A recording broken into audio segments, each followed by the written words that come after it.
علیکم. پروگرام ہو کیا رہا ہے کے ساتھ میں ہوں شازیہ خان. پروگرام میں ہم بات کریں گے سب سے پہلے پاناما کیس کی سماعت کے حوالے سے. جسٹس آصف سعید کھوسہ کے حوالے سے بات کریں کہ آرٹیکل 62-63 سے متعلق انہوں نے اپنے الفاظ واپس لے لیے. سوال کیا گیا آج کی سماعت کے دوران کہ اگر حسن نواز 1999 میں طالب علم تھے تو 2000 میں کاروبار کے لیے پیسہ کہاں سے آیا. پروگرام کے دوسرے حصے میں ہم بات کریں گے فوجی عدالتوں میں توسیع پر مشاورت.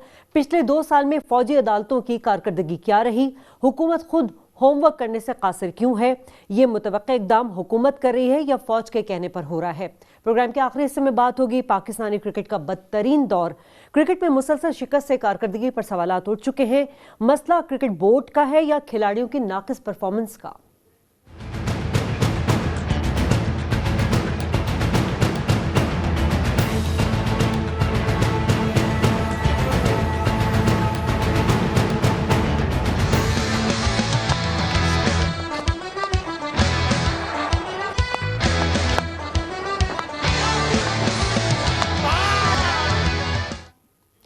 ناظرین, عوامی سطح پر پاناما لیکس کا معاملہ اب شاید اس قدر شدید اور پر اثر نہیں نظر آ رہا کیونکہ معاملہ عدالت میں ہے. روز اس کی ہیئرنگ ہو رہی ہے. آج بھی اس کی سماعت ہوئی, کئی سوالات اٹھائے گئے.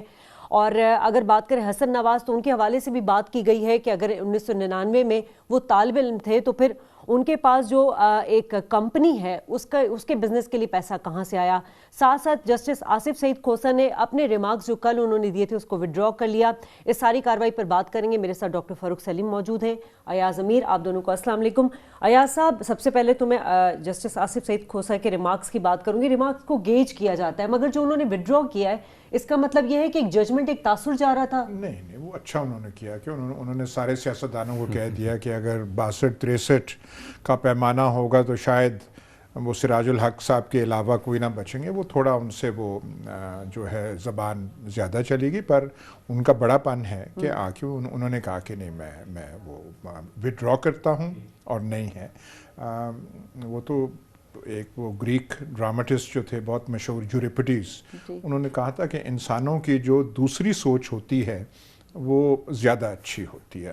پہلے تو آپ جلدی میں کہہ دیتے ہیں second thoughts among mortals are always best, تو انہوں نے اچھا کیا ہے.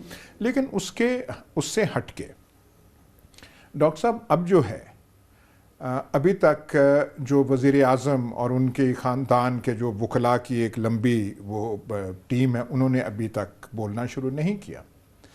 پر جو کچھ اس تھیلے میں ہے زیادہ یا کم وہ باہر آ چکا ہے. بالکل ٹھیک. کوئی نئی چیز اب سامنے نہیں. اب کوئی نئی چیز جو ہے کہ ایک کوئی ایسا ڈرامیٹک کوئی پتہ آئے گا جس سے سارے ہل کے رہ جائیں گے, وہ چیز ہونے والی نہیں ہے. بچہ جو ہے نہ صرف جان گیا ہے بلکہ کان پک چکے ہیں کہ حسن نواز صاحب نے تب کیا کہا تھا, حسین نواز نے پھر کیا کہا ہے, حسین نواز الحمدللہ کب انہوں نے کہا تھا.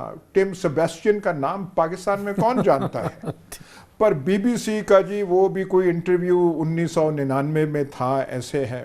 قطری شہزادے کا میرا خیال ہے اگر آج آپ پول کرا لیں کہ ساروں سے جانا پہچانا ہستی پاکستان میں کون ہے تو شاید لوگ کہیں وہ قطری شہزادہ. نام شاید وہ پورا ان کا لمبا سا نام کمپلیکیٹڈ ہے, وہ نہ لے سکیں, لیکن قطری شہزادہ وہ کہہ دیں گے. تمام چیزیں آ چکی ہیں. جدہ, قطر, وہ جو 12,000 کہتے تھے اکرم شیخ, لیکن تھے 12 ملین درہم, کہ وہ اتنا بڑے کہ یہ تو مونگ پھلی ہے, یہ 4 پینٹس ہیں, یہ 4 فلیٹس, سب آ چکا ہے. یہ بھی ہمیں پتہ چل گیا ہے کہ مؤثر کاغذ جو ہے وزیر اعظم کے خاندان کے پاس کوئی نہیں ہے. سوائے جو کاغذ آئے ہیں ان کو یہاں سے دیکھ لیں یا ان کی یہ تشریح کر دیں یا ان سے کہیں کہ وہ جی مریم نواز کیا کہتے ہیں ان پہ ڈیپینڈ اپنے والد صاحب پہ کرتی تھی یا نہیں کرتی تھی, اس کو وہ توڑ موڑ کے کر سکتے ہیں. یہاں سب پہلے 10 پیشیاں شاید اس کی ہوئی ہیں پہلے بینچ کے انڈر, اور اس بینچ میں آپ آ گئے ہیں. جو وکلاء ہیں وزیر اعظم اور ان کے خاندان کو ریپرزینٹ کر رہے ہیں, ان کے آرگومنٹس ابھی تک سامنے نہیں آئے, وہ ابھی شروع نہیں ہوئے. وہ بھی شاید کل بھی بخاری صاحب ہی کریں گے اور اس کے بعد پھر ان کی باتیں اور ان سے جو سوالات کیے جائیں گے شاید منی ٹریل کے حوالے سے نئی باتیں کوئی سامنے نہیں رہ گئی. وہی باتیں وہی پرانی ہیں کہ منی ٹریل کہاں سے آئی اور فلیٹس کہاں سے آئے اور کہاں سے گئے اور وہ جدہ سے نکلے اور قطر سے نکلے. جواب بھی پرانے ہیں, سوالات بھی پرانے ہیں. نہیں, بخاری صاحب نے بھی جو پرانے جو چیزیں آ چکی ہیں ان کو دہرایا ہے, ان کو زیادہ مؤثر انداز میں پیش کیا ہے, لیکن کوئی ہلا دینے والی چیز نہیں. تمام جو حقائق ہیں, اب اس پہ کوئی فیصلہ دینا چاہے تو سامنے مواد ہے, اس پہ فیصلہ کوئی نہ دینا چاہے تو اس میں دیکھیں نا, اس کیس میں جھول ہے. ایک عام جب سول کیس بھی ہوتا ہے تو اس میں بھی تمام چیزیں اتنی آشکار نہیں ہوتی. اس میں کیا جھول ہے؟ مجھے تو اس میں کوئی جھول نظر نہیں آتا. آپ دیکھیے کہ معاملہ بہت سمپل ہے. حقیقت یہ ہے کہ پبلک آفیسز انوالوڈ, سرکاری عہدے پہ رہے ہیں وزیر اعظم صاحب. حقیقت یہ ہے کہ فلیٹس, پراپرٹیز وہ خود تسلیم کر چکے ہیں کہ وہ جائیدادیں ایگزسٹ کرتی ہیں. اب صرف اتنی سی بات ہے کہ سرکاری عہدے سے پیسے نکال کے تو وہاں نہیں پہنچے. سر دیکھیے, قانون جو کہتا ہے اور جو مسئلہ یہاں پہ درپیش ہو رہا ہے کہ آپ ان کی ملکیت پرائم منسٹر کے ساتھ جوڑ سکتے ہیں یا نہیں. وہ خود تسلیم کر چکے ہیں. نہیں, وہ کہہ چکے ہیں کہ ہماری فیملی کے ہیں, اور ان کو جو بچوں نے جو موقف لیا ہے کہ وہ میں صرف یہ کہہ رہا ہوں کہ ایک بچے کی عمر 19 سال, دوسرے کی 22 سال, تیسرے کی 23 سال. پر یہ دیکھیے نا, یہ ڈٹرمن کرنے کا مطلب ہے یہ آپ کو پکا یہاں پہ وہ دوربین لگا کے کہنا چاہیے اور فوکس کرنا چاہیے. اور 2005 اور 6 سے پہلے جو فلیٹس ہیں, جو مکانات ہیں, ان کی ملکیت جو ہے اس کے اوپر کہنا چاہیے کہ آپ کاغذ لائیں. ابھی تک ایسی, اب اس میں دیکھیے سر کون کاغذ لائے گا؟ سر آپ مجھے بتائیے کہ یہ پراپرٹیز ایگزسٹ کرتی ہیں, پبلک آفس ہولڈرز ہیں. اب آپ عمران خان کو, پی ٹی آئی کو, ان کے وکیل کو نکال دیں سارے کیس سے, ان کو گھر بٹھا دیں, آپ کہیں کہ ان کے پاس کچھ بھی نہیں ہے. آگے بتائیں. سر دیکھیے, جج صاحبان جو ہیں مسلسل سارے نے چند کہہ رہے ہیں کہ بخاری صاحب آپ نے ہمارے سوالات کا جواب نہیں دیا. اب ایک ناقص آدمی کی رائے میں جو اسحاق ڈار صاحب کا بیان تھا 2000 میں, اور ایک میجسٹریٹ کے سامنے دفعہ 164 کے تحت انہوں نے بیان دیا تھا, ان پہ کوئی بندوق کوئی تانی ہوئی نہیں تھی کہ منی لانڈرنگ ہوئی ہے. جسٹس کھوسا ایک سٹینڈ لے رہے ہیں, انہوں نے اس ٹرائل میں کہا ہے کہ اگر آپ کہ 164 کا بیان جو بھی ہو وہ رد نہیں ہوتا, وہ ہوتا ہے. وہ جو پروسیڈنگز ہیں اس کے کوش کی گئیں, لیکن الزامات ابھی تک, یہ جسٹس کھوسا کے اس کیس میں ریمارکس ہیں کہ وہ جو الزامات ڈار صاحب کے خلاف ہیں وہ ابھی تک بتدریج, وہ بدستور قائم و دائم ہیں, ان پہ کوئی نتیجہ نہ. سو آپ نے کرنا ہے نیب کے پاس جائیں, تاکہ وہ جو ہائی کورٹ کی ججمنٹ ہے جس نے کہا کہ جی ان کا کوئی ایویڈینشری ویلیو نہیں ہے, اس کو چیلنج کر کے سپریم کورٹ میں نیب جو ہے. تو میں کہہ رہا ہوں کہ اگر آپ نے کچھ کرنا ہے تو آپ کے لیے مواد ہے, نہ کرنا ہے تو پھر بھی آپ کے لیے مواد ہے. لیکن سر سپریم کورٹ نے کہا ہے کہ آج منی لانڈرنگ کے حوالے سے تحقیق بہت ہوگی مگر نتیجہ نہیں نکل رہا, تو نتیجہ نکالے گا کون؟ سپریم کورٹ کا آج کا ریمارک. سر دیکھیے نا, پر جو ایک عام آدمی سوچے گا, جیسے ڈاکٹر صاحب کہہ رہے ہیں کہ بھئی فلیٹ ہیں, کہاں سے آگے پیسے, کون سی بارش سے وہ آگے, کون سے قطر کے پیڑ تھے جہاں سے آپ نے وہ کھو کے پیسے لے کے آپ نے 4 فلیٹ خرید. میں نہیں سمجھتا ہوں, وہ کہتے ہیں کہ یہ تفتیشی ادارہ ہے یا نہیں ہے, ٹرائل کورٹ ہے یا نہیں, مجھے کیا پتا سر ٹرائل کورٹ کیا ہوتا ہے. میں اور آپ نہیں کہہ رہے, یہ سپریم کورٹ کے جج صاحبان کہہ رہے ہیں. جب جسٹس کھوسا نے کہا کہ دیکھیں, جسٹس کھوسا صاحب نے تو یہ بھی کہا کہ دیکھیے بار جو ہے بتانے کا وہ اس پہ ہے جس کے اوپر یہ الزام لگ رہا کہ آپ کی ملکیت ہے. آپ نے ابھی ایک ٹرم استعمال کی کہ ایویڈینشری ویلیو, شاید عدالتی ویلیو, اہمیت ڈار صاحب کے ایفیڈیوٹ کی نہیں ہوگی. اس میں جو کچھ کہا گیا ہے کہ اکاؤنٹ کھولے گئے, وہ تو آپ جا کے آن دا گراؤنڈ زمین کی چیک کر سکتے ہیں. کچھ جج صاحبان کہہ رہے ہیں, کہ آپ اس میں مت پڑھیے, حدیبیہ میں آپ مت پڑھیں, آپ فلیٹس کے پاس رہیں. حالانکہ حدیبیہ اور وہ ساتھ ساتھ ہے, کیونکہ منی لانڈرنگ ٹریل جو ہے منی لانڈرنگ کی بات اس کے آپ کیسے اس کو لیکن اسی دوران آج عدالت میں یہ بھی بات ہوئی کہ اگر حسن نواز 1999 میں طالب علم تھے تو پھر جو ان کی فلیگ شپ جو کمپنی ہے 2000 میں اس کے لیے پیسہ کہاں سے آیا؟ اس پر بات کریں گے اس بریک کے بعد.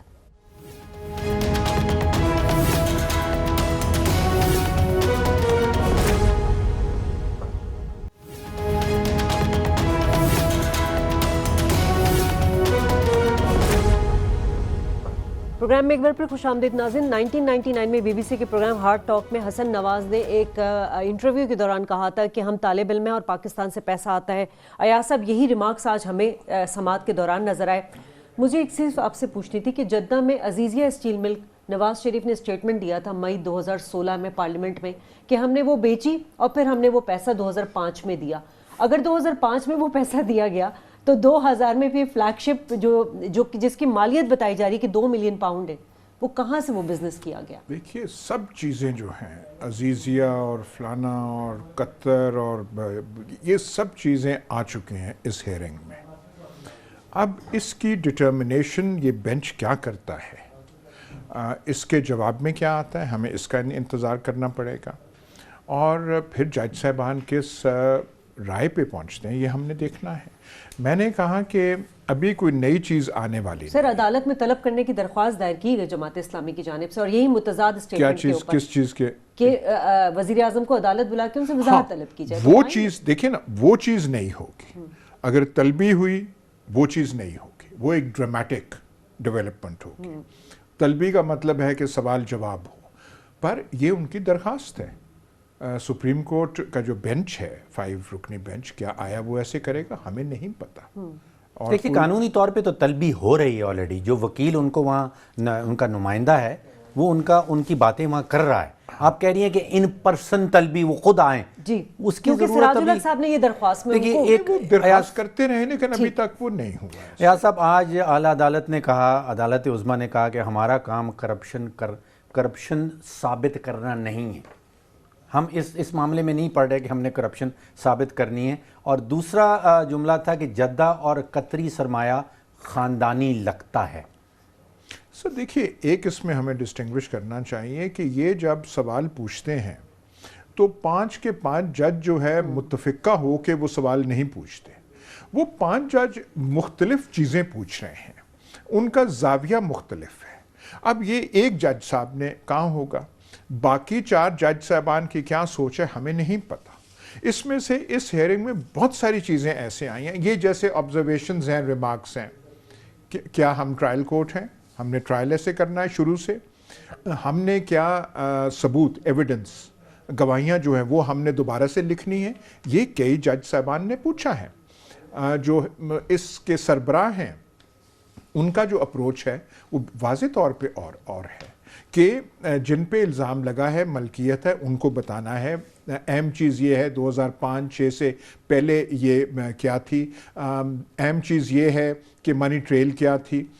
یہ بھی کل پرسوں کی وہ کل کی سماعت میں تھا کہ جی ہم نے دیکھنا ہے کہ دیانتداری کی. تو یہ سارے جنرل ریمارکس ہیں. ایک بہت بڑی اہم چیز ہے، ایک دوسرا زاویہ مستقبل کے حوالے سے آیا صاحب. دیکھیے ایک ہمارا سیاسی ڈھانچہ ہے، ایک ہمارا معاشی ڈھانچہ ہے جو پچھلے 70 سال سے چلا آ رہا ہے.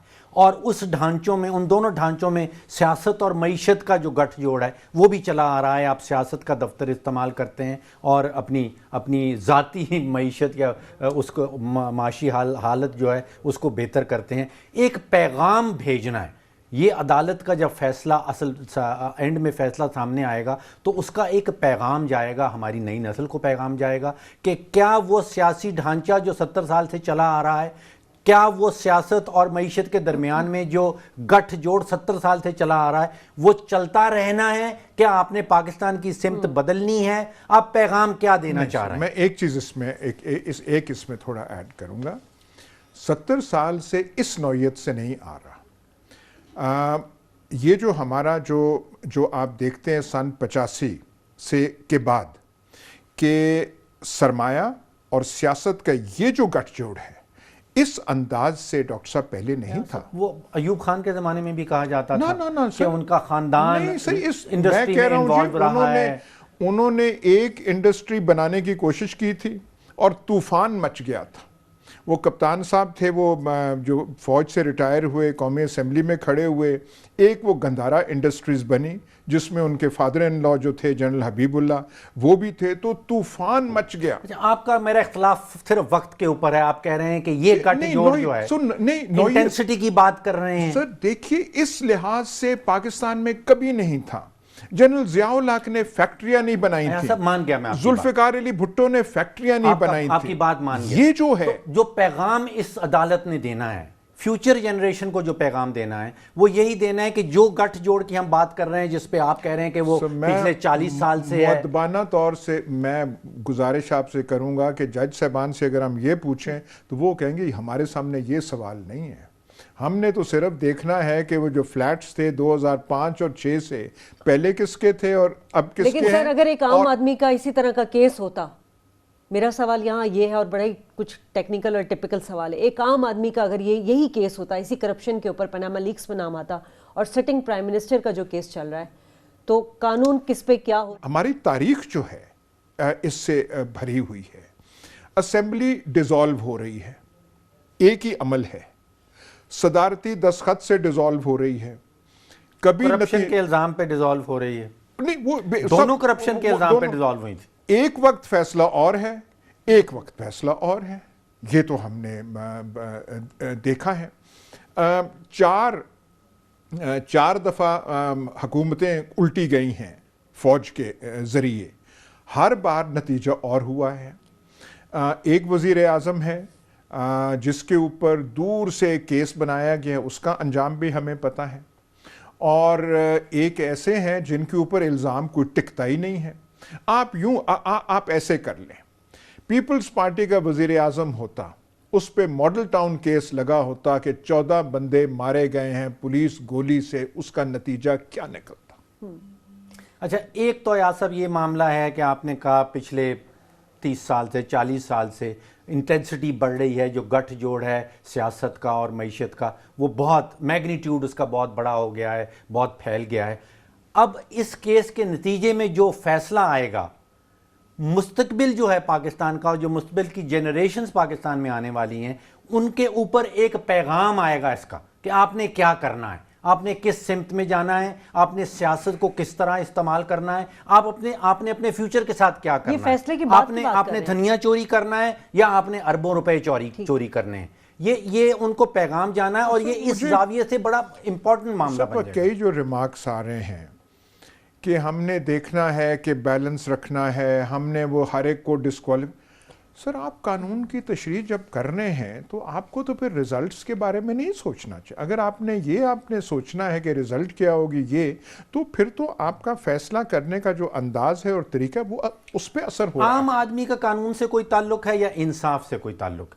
عام آدمی یہ سوچ رہا ہے کہ اس کیس کے نتیجے میں انصاف ہوگا یا نہیں ہوگا، یا وہ یہ سوچ رہا ہے کہ قانون کے اوپر عمل درآمد ہوگی؟ میرا خیال ہے کہ عام آدمی جو ہے، میں کبھی جب جاتا ہوں میں پوچھتا ہوں، وہ کہتے ہیں کہ حکمران خاندان جو ہے اس کے پاس جواب تو کچھ نہیں ہے، لیکن جو آپ بھی کئی دفعہ کہہ چکے ہیں، وہ عام آدمی یہ بھی کہتا ہے کہ ہونا کچھ نہیں۔ اس کے بڑے شدید سنگین قسم کے مضمرات۔ اگر عام آدمی یہ کہہ رہا ہے کہ ہونا کچھ نہیں ہے، اس کا مطلب یہ ہے کہ اس کا جو ایمان ہے، اس کا جو اعتبار ہے، اس کا جو اعتماد ہے ہمارے سسٹم کے اندر، وہ اٹھ چکا ہے۔ صرف اٹھ نہیں چکا، وہ اس نے اپنی تاریخ دیکھی ہوئی ہے، اس نے دیکھا ہوا ہے کہ نہیں کچھ ہوتا۔ تو میں وہی کہہ رہا ہوں، سٹیٹس کو کی جو تاریخ ہے اس سے بدلنا ہے راستہ یا نہیں بدلنا۔ تو اس کیس کا فیصلہ یہ بھی ایک اس کا ایک سائیڈ ایفیکٹ ہوگا کہ ہم نے راستہ وہی قائم رکھنا ہے یا جو یہ بدلنا۔ کیس ہے، یہ انہوں نے انقلاب کا کوئی مینیفیسٹو سامنے نہیں رکھا ہوا، کوئی ڈرامائی جو ہم اگر کوئی کر رہے ہیں تو ایسی کوئی چیز۔ چلے عام آدمی کو انصاف سے غرض ہے یا قانون سے غرض ہے، لیکن ایک بات ہے کہ عام آدمی جو ہے وہ بہت زیادہ الجھا ہوا ہے، کیونکہ جو اہم ایشوز ہیں جس میں آپ کا روزگار ہے، آپ کی تعلیم ہے، آپ کی صحت ہے، یہ سب صرف نظر ہو رہے ہیں۔ بریک لیتے ہیں ناظرین، بریک کے بعد بات کریں گے فوجی عدالتوں کے حوالے سے۔ توسیع اور قیام کا معاملہ ابھی بھی الجھا ہوا ہے، اجلاس ہوا جو کہ بے نتیجہ نکلا، مشاورت جاری ہے، بات کرتے ہیں اس بریک کے بعد۔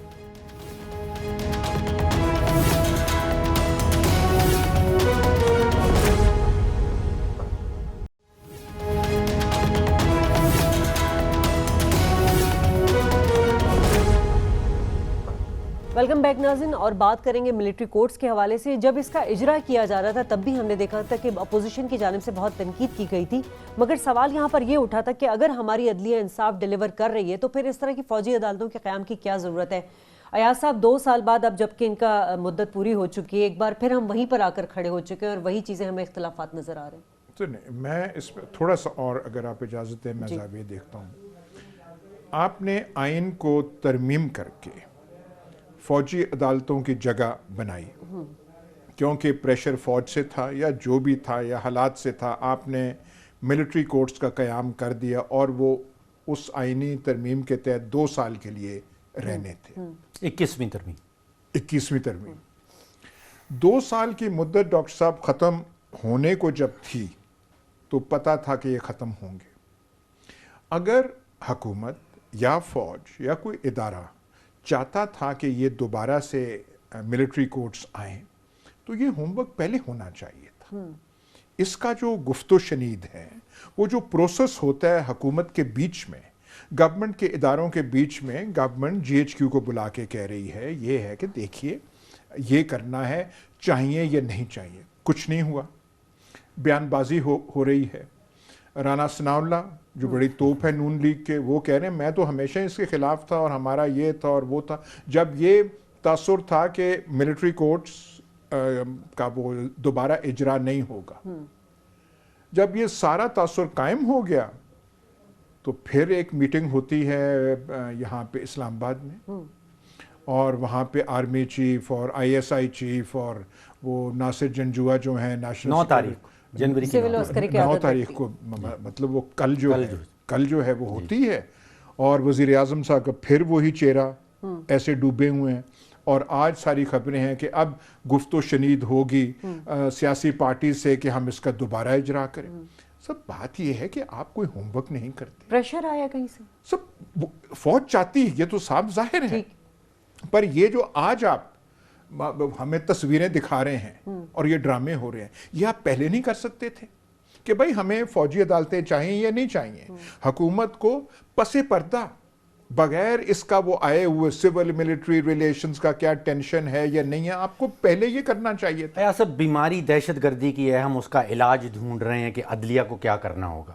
2 سال پہلے ہم نے یہ کہا کہ ہماری جو نارمل عدالتی ڈھانچہ ہے وہ اس قابل نہیں ہے کہ وہ لوگوں کو پھانسی نہیں دے رہا، لوگوں کو کنوکٹ نہیں کر رہا. تو 2 سال کے لیے، جس میں سن سیٹ کلوز جس کو کہتے ہیں، 2 سال کے لیے آپ فوجی عدالتیں اس کے اندر ڈال دیجئے. ان 2 سال کے پیریڈ میں جو عدالتی ڈھانچہ ہے وہ اپنے اندر اصلاحات لے آئے گا اور اپنے آپ کو امپروو کر دے گا اور سارا معاملہ ٹھیک ہو جائے گا. اصلاحات تو کوئی نہیں آئیں، زیرو.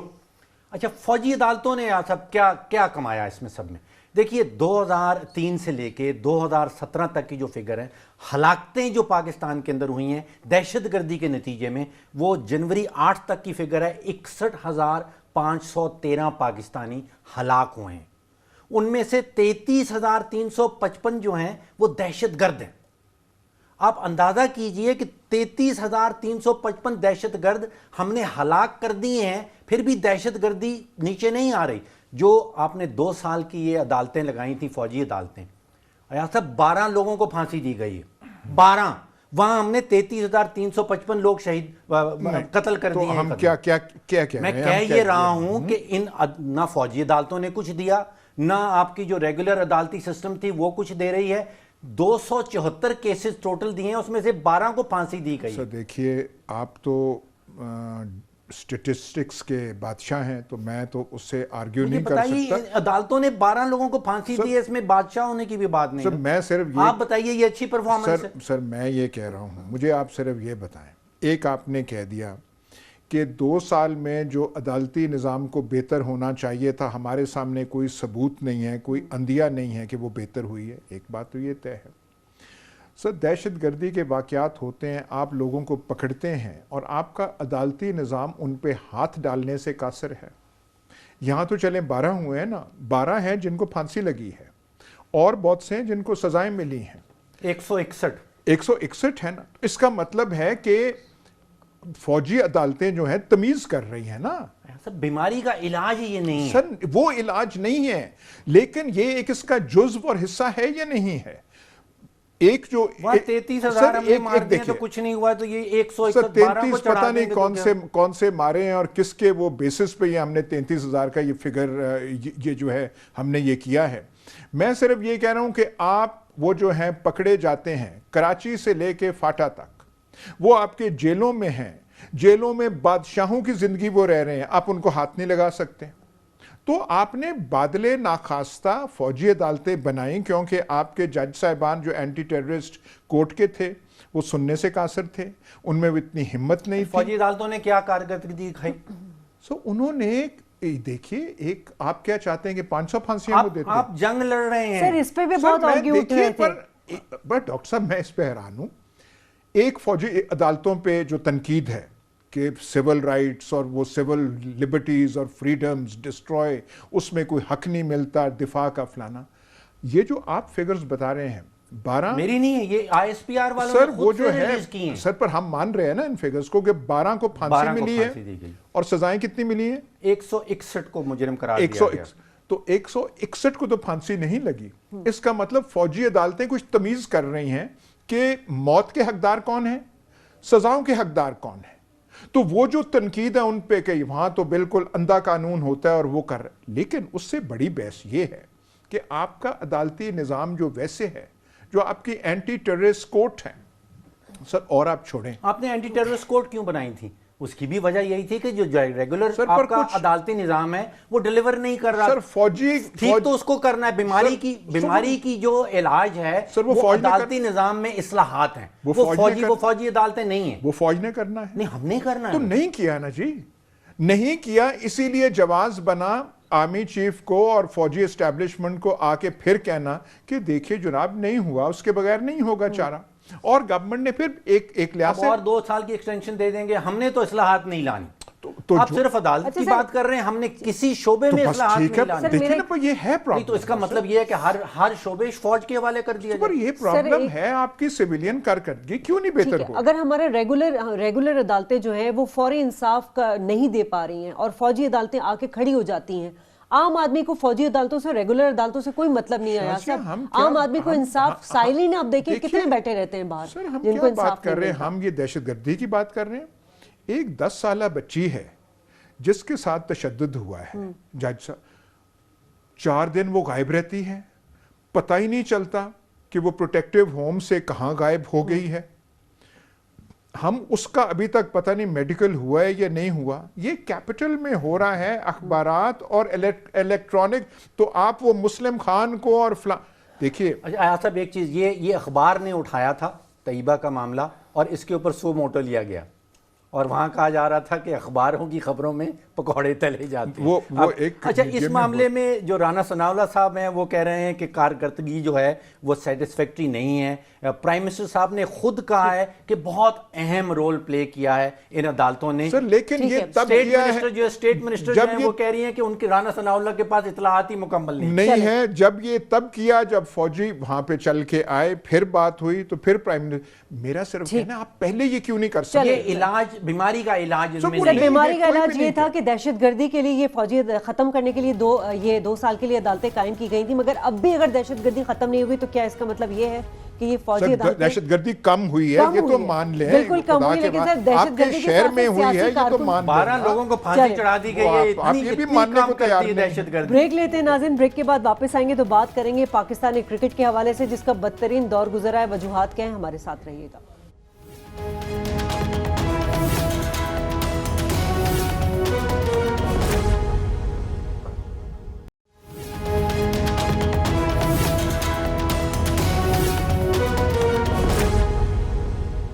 ویلکم بیک ناظرین. اگر کرکٹ کی بات کی جائے تو کرکٹ ایک ایسا کھیل تھا جو پاکستانیوں کے رگوں میں دوڑتا تھا, مگر اس وقت جتنے بدترین دور سے گزرا اس کی کئی وجوہات ہیں, اسی پر بات کریں گے. ایاز صاحب, پاکستان واحد دنیا کا ایسا ملک ہوگا جہاں پہ سب سے زیادہ گلی محلوں میں گراؤنڈ میں کرکٹ کھیلی جاتی تھی, اتنا ٹیلنٹ نکلتا تھا, یہ اچانک کیا ہوا ہے؟ دیکھیے میں صرف ایک آبزرویشن دوں گا, اس کے بعد آپ ہمارے جو مہمان ہیں محسن خان صاحب ان سے آپ پوچھئے گا. یہ کبھی نہیں ہوتا کہ ہر شعبہ ہائے زندگی میں آپ پیچھے ہوں, پست ہوں, نکمے ہوں, نالائق ہوں, اور کھیل کے میدان میں آپ اول ہوں, اور باقی تمام آپ کی تباہی ہو رہی ہو, اور اولمپکس میں آپ جو ہیں آپ کا ترانہ بج رہا ہو اور آپ گولڈ میڈلز لے رہے ہو، ایسے کبھی نہیں ہوتا۔ جو قومیں جن میں وگر ہوتا ہے، ہمت ہوتی ہے، جان ہوتی ہے، اولمپک ٹیبلز میں بھی جو اور چیزوں میں ہوتے ہیں وہی ٹیبلز لیتے ہیں۔ جب ہم اس سے پہلے بات کر رہے تھے کہ عدالتی نظام ٹھیک نہیں ہو رہا، یہ نہیں ہو رہا، وہ طیبہ کو انصاف نہیں مل رہا، تو کرکٹ والی جو ٹیم ہے وہ کہاں پہ جا کے آسٹریلیا میں فتوحات کرے گی؟ میں نے یہی کہنا ہے۔ ٹھیک ہے، محسن حسن خان سابق کرکٹر اور کرکٹ ایکسپرٹ ہمارے ساتھ موجود ہیں۔ محسن صاحب، یہ کیا ہو رہا ہے؟ مطلب ہم ٹیسٹ جو ہماری رینکنگ تھی ٹیسٹ سیریز میں، ہم کچھ عرصے قبل جو ہیں رینکنگ 1 پر تھے، اور پھر اب جو ہماری کارکردگی ہے وہ اتنی زوال پذیر ہو گئی ہے۔ جی شادی، پہلے آپ کو، ایاز امیر صاحب کو اور فاروق سلیم کو میرے طرف سے السلام علیکم۔ دیکھیے، سب سے پہلے ابھی کتنی خوبصورت بات کی ہے ایاز امیر صاحب نے، کتنی خوبصورت بات کہی ہے، اور میں یہ ہمیشہ خود فیل کرتا ہوں کہ کھیل ویل یہ ساری چیزیں، یہ اپنے ملک کا نظام پہلے سب سے پہلے چاہیے، ہر چیز چاہیے۔ ایک عام آدمی کو چاہیے کہ اس کو روٹی، کپڑا، مکان، نوکری، سیکیورٹی آف لائف، یہ ساری وہ کھیل آتا ہے اس کے بعد۔ لیکن یہاں تو کھیل کو بھی نہیں چھوڑا جا رہا۔ ہاکی برباد کر دی گئی، جو ٹاپ کی دنیا میں ہم ٹاپ پہ تھے، اسکواش برباد کر دی گئی، دوسرے کھیلوں کو تو اتنا بڑھاوا دیا نہیں۔ کرکٹ جو تھی اس کو میں بڑے افسوس کے ساتھ کہوں گا، بیکاز میں اتنا فخر محسوس کرتا ہوں کہ اللہ تعالیٰ نے مجھے اتنی عزت دی کہ میں پاکستان کے لیے کھیلوں اور اللہ کے فضل سے پاکستان کا نام روشن کروں۔ لیکن آنیسٹلی اسپیکنگ میں یہاں بڑے افسوس کے ساتھ کہوں گا کہ دیکھیے، ایک سمپل سی مثال دیتا ہوں، کسی بھی آرگنائزیشن کی اگر ٹاپ بریکٹ یعنی کہ جو ڈیسیژن میکرز ہیں، اگر وہ صحیح نہیں ہوں گے تو نیچے تک ساری خرابی آ جائے گی۔ اور I think this is the serious problem which we are facing in Pakistan cricket board, کہ جو ڈیزرونگ لوگ ہیں میرٹ پہ نہیں ہیں، جیسے ہمیشہ میں کہتا ہوں right man at the right place, وہ نہیں ہے، اور اسی وجہ سے یہ بہت بڑی پرابلم۔ محسن صاحب، یہ فرمائیے کہ 2010 سے 12 تک کا پیریڈ تھا، آپ کوچ تھے، انٹرم کوچ تھے، آپ چیف سلیکٹر بھی رہ چکے ہیں، وہ 2 سال کا پیریڈ جو پاکستانی کرکٹ ٹیم کی کارکردگی تھی وہ بڑی زبردست جا رہی تھی۔ اس وقت بھی ہمارا وہ معاشی سیکٹر دیکھ لیں یا باقی شعبہ زندگی جو پاکستان میں، وہ تو ایسا ہی تھا جیسا آج کل چل رہا ہے، لیکن کرکٹ نے تو ان 2 سالوں میں بڑا اچھا کام کیا تھا۔ آپ کی کوئی خاص حکمت عملی تھی؟ اس کو کیا کاپی نہیں کیا جا سکتا؟ اس کو ریپیٹ نہیں کیا جا سکتا؟ جی، سب سے پہلے معاشی جو آپ نے سب کا کہا کہ وہ تھوڑا سا ایسے ہی چل رہا تھا، لیکن بہتر تو، اور ہم امید کر رہے تھے کہ وہ بھی بہتر ہوگا۔ دیکھیے، میرا گھر جب تک صحیح نہیں ہوگا میں گھر سے کیسے نکلوں گا خوشی کے ساتھ؟ لیکن جو آپ نے پیریڈ کا کہا 2 سے 10 سے 2 سے 12 تک، ہاں جی، میں چیف سلیکٹر تھا اور کوچ تھا، تو اللہ تعالیٰ نے بہت عزت دی۔ اور میں سیدھی سی آپ سے ایک بات کہوں فاروق صاحب، کہ یقین کیجئے کوئی بڑی بات میں نے نہیں کی تھی، صرف دیانتداری اور ایمانداری سے کام کیا تھا کہ کوئی سفارشی نہیں کھلاؤں گا، کوئی کرپٹ انسان ٹیم میں لے کے نہیں آؤں گا، اور پاکستان کرکٹ بورڈ کا نام اور پاکستان کرکٹ کا نام انشاءاللہ اوپر کریں گے۔ اور لڑکوں کو بھی یہ میسج دے دیا تھا، لڑکوں نے بڑا زبردست رسپانس دیا، اور آپ دیکھ لیں ہم 3 لگاتار سیریز جیتے، جس میں انگلینڈ کا وائٹ واش شامل ہے، اور اس میں ہم ٹیک آف لے لیا ہم نے بڑا زبردست۔ اور یقین کیجئے کچھ ایسے لوگ ہیں کہ جن کو شاید یہ چیز پسند نہیں آئی کہ ہماری کرکٹ ترقی کیوں کر رہی ہے، انہوں نے رکاوٹیں ڈال کے۔ جب آسٹریلیا میں کہا جا رہا ہے کہ کمزور ٹیم کو آپ انوائٹ ہی نہ کیا کریں، دیکھیے اب یعنی کہ یہاں تک بات پہنچ گئی، کتنے افسوس کی بات ہے کہ جب ہم آسٹریلیا جاتے تھے یا دنیا میں کہیں پہ بھی جاتے تھے، آپ یقین کیجیے ہارنا جیتنا کھیل کا ایک حصہ ہوتا ہے، کبھی بھی اس بری طرح نہیں ہارتے تھے، لیکن Pakistan team was one of the most favourite team جہاں پہ بھی جاتے تھے، جس ملک کو اٹھا لیں آپ۔ تو ہم آج میں دیکھتا ہوں، میں بھی یہ ایئن چیپل کا بیان پڑھ رہا تھا، مجھے اتنا افسوس ہوا دیکھ کے کہ آسٹریلیا نے ایک ایکس کرکٹر جو ایکسپرٹ ہے، جو کرکٹ کا کیپٹن رہ چکا ہے، وہ یہ کہہ رہا ہے، مجھے دکھ ہوا اس بات سے، کرکٹ بھی خراب کھیل رہے ہیں، ڈسپلن کی بھی پرابلم ہے، اور جو آپ دیکھیے، آپ دونوں بہت ہی سینئر یہاں پہ اینالسٹ بیٹھے ہیں، میں آپ دونوں کی بہت عزت کرتا ہوں، کہ اگر نیت صاف نہیں ہوگی تو اللہ تعالیٰ وہاں سے برکت۔ اچھا سر، محسن صاحب، نیت کی بھی آپ نے بات کی، لیکن ہماری ٹیم سلیکشن پہ بھی سوالات اٹھتے ہیں۔ پی سی بی پہ نجم سیٹھی اور شہریار 2 گروپ الگ بنے ہوئے ہیں، آپ کے پاس ٹیلنٹ بہت زیادہ ہے، مگر یہ لازمی سی بات ہے سفارش پہ آپ لڑکوں کو لے کر کھلا رہے ہیں۔ بیٹنگ لائن آپ کی پہلے خراب تھی، اب تو بالنگ میں بھی ہمیں اتنی خفت کا سامنا کرنا پڑا ہے، جو حال ہم نے آسٹریلیا میں ڈکلیئر کرنے کے انتظار میں بیٹھے رہتے تھے ہم۔ جی آپ نے بالکل ٹھیک کہا. دیکھیے جہاں تک ٹیلنٹ کی بات آپ نے کی نا، الحمدللہ میں بڑے فخر سے یہاں پہ بھی کہوں گا کہ اب تو اکیڈمیز وغیرہ کچھ بن گئی ہیں جو کہ برائے نام ہے. ہم سارے پلیئرز نیچرل ٹیلنٹ پہ نکلے اور دنیا پریشان ہوتی تھی کہ Pakistan world class batsman, world class fast bowlers, world class wicket keeper, spinners کیسے پیدا کرتی ہے. میں کہتا تھا یہ اللہ کی رحمت ہے، اس لیے کہ ہم لوگ جان مار کے کھیلتے ہیں، دل لگا کے کھیلتے ہیں. اپنے ملک کی سلیکشن کی آپ نے بات کی، آنیسٹلی آپ نے بالکل ٹھیک کہا. دیکھیے میں نے ایک ورڈ یوز کیا تھا ایمانداری. ایمانداری جہاں نہیں ہوگی وہاں اللہ تعالیٰ اپنی برکت ہٹا لے گا. تو اس وجہ سے جو میری بھی شرائط تھی جب میں نے تو آج ہے نا ایماندار لوگ. محسن صاحب آپ بورڈ میں واپس آ جائیں. ہاں محسن صاحب ایک چیز پوچھنی ہے. جب ایک پلیئر یا زیادہ پلیئرز بارہا ثابت کر دیں کہ ان کے پاس کنٹریبیوٹ کرنے کے لیے کچھ بھی نہیں ہے، ان میں اب پوٹینشل جو تھا وہ سب ایگزاسٹ ہو گیا ہے، کون سا ٹریکٹر یا بلڈوزر آپ استعمال کریں کہ ان کو آپ ٹیم سے نکال سکیں؟ ایاز صاحب دیکھیے، ایک تو شازیہ نے پہلے شروع میں کہا میں کرکٹ بورڈ میں کیوں نہیں آ جاتا. میری سروسز ہمیشہ اپنے ملک کے لیے، اپنی کرکٹ کے لیے حاضر ہیں، لیکن میں اچھے ماحول میں، صاف ماحول میں کام کروں گا. ایاز صاحب آپ کی بات کا جواب دیتا ہوں. انہوں نے کیا کیا ہے سلیکشن میں، آئی ایم سوری ٹو سے، مجھے افسوس ہوتا ہے کہ ریپلیسمنٹس تیار نہیں کی.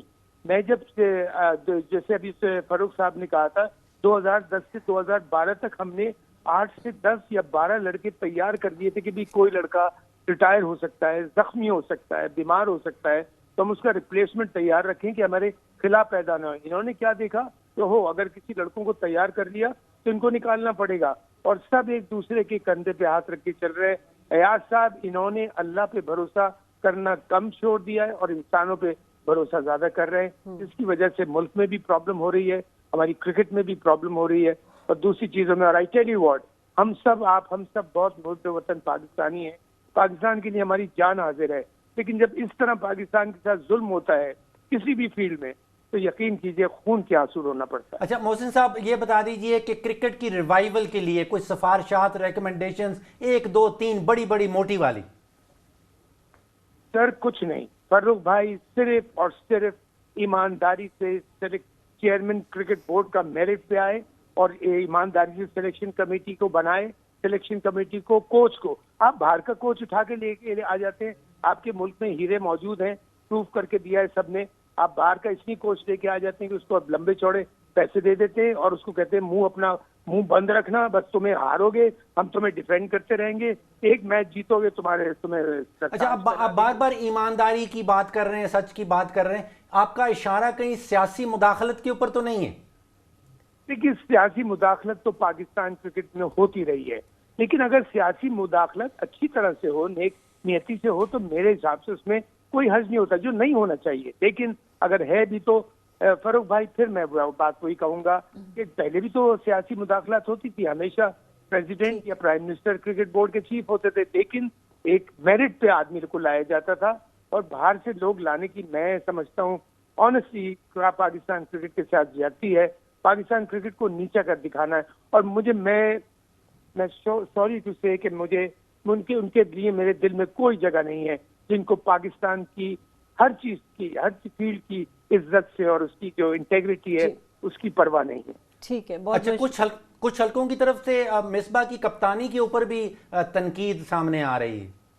دیکھیے مصباح کی کپتانی کی تنقید اونچ نیچ آتی رہتی ہے، لیکن یہاں صرف مصباح کو آپ بلیم نہیں کر سکتے، آپ مینجمنٹ کو بلیم کیجیے، پلیئرز کو صرف نہیں کر سکتے آپ. مینجمنٹ آپ جیسے میں نے کہا آرگنائزیشن ہے. چلے بہت بہت شکریہ محسن حسن خان صاحب، آپ نے بہترین تبصرہ کیا. 2 باتیں ایاز صاحب، ایک ایمانداری کا شربت کہاں ملتا ہے، دوسرا ہم کس طرح اپنی کرکٹ کو سیاست سے پاک کر سکتے ہیں. بیوروکریٹ، آپ بینکرز، آپ صحافیوں کو بٹھا دیتے ہیں جن کا کنسرن ہی نہیں ہوتا اس جگہ. دیکھیے اب یہ دونوں ہمارے دوست ہیں، شہریار صاحب بھی ہمارے سینئر مہربان ہیں، ایک نجم بھی ہمارے کالیگ ہیں، دوست ہیں.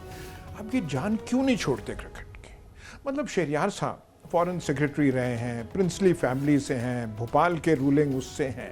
یار جانے بھی دیں آپ. جب اتنی چیز ہو رہی ہے، ہم کہہ رہے ہیں کہ جی مصباح جو ہے وہ استعفیٰ کیوں نہ دے اس ٹور کے بعد اور این چیپل کے بعد، تو جو کرکٹ بورڈ کا وہ ہے سربراہ اور ہمارے کالیگ جو ہیں نجم سیٹھی، یار کیا اپنی صحافت کے پاس آؤ، واپس آؤ، ذرا چھوڑ دو، کوئی ایگزامپل سیٹ کرو. ہم کہتے ہیں کہ سیاستدانوں کو ایگزامپل سیٹ کرنا چاہیے.